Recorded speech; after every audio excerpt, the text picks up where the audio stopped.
the artist behind the Greystone mugs. Today we're at Mud Dabbers and learning a lot so far and hoping to learn more. So I started way back in high school.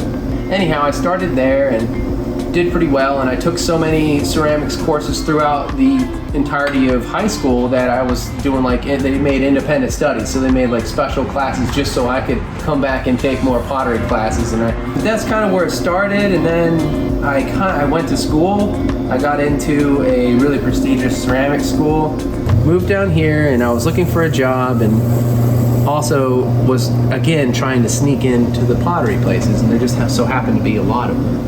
So I asked around, everybody's like, no, he's a solo potter, no, she works alone, and I finally, this was the last place I called, and so we talked, and I showed him some photos from pots I had made in college, and said, yeah, if you want to, there's like a little apprenticeship program, and you can come and work 6 hours and get 6 hours kind of thing. So I came through, and I spent about a month doing that, and they asked me if I want to come on full time. And I was like, well, heck, this seems cool, I'll give it a go. It's been lucrative and it's been successful.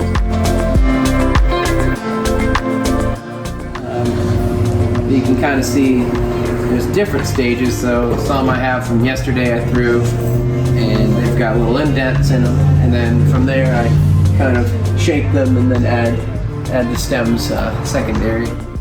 Do you find that you do your best work when you're given direction, or when you're free-forming it, or what's your best space, I suppose? So in pottery, it's so easy to have variants. Okay, so I could make this pot and like I said, I weigh this clay out, and they all look a little different, and I let that be a little loose and gestural because they are pumpkins. They're organic thing.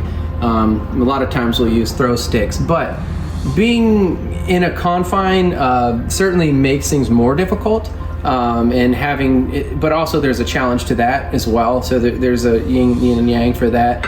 Talking about customers and satisfying customers' needs, their reference point might be one particular really beautiful glaze that looked that way because we had a rainy day, and the atmosphere was a little denser, and the draw in the stack of the kiln was a little less, and things warmed up and heated up in a different way. The reduction atmosphere is a little different. So every time is a little different, and we have a little nuance between each one. So sometimes it's very difficult, and I've really made it my staple now. When people ask me for orders, I go, it could look like this, or it could look like this, or somewhere in between, so it's difficult. Influential. Yeah, so of course, sometimes I get orders like, I have an order through an orchard, and they go, just, make them fall colors.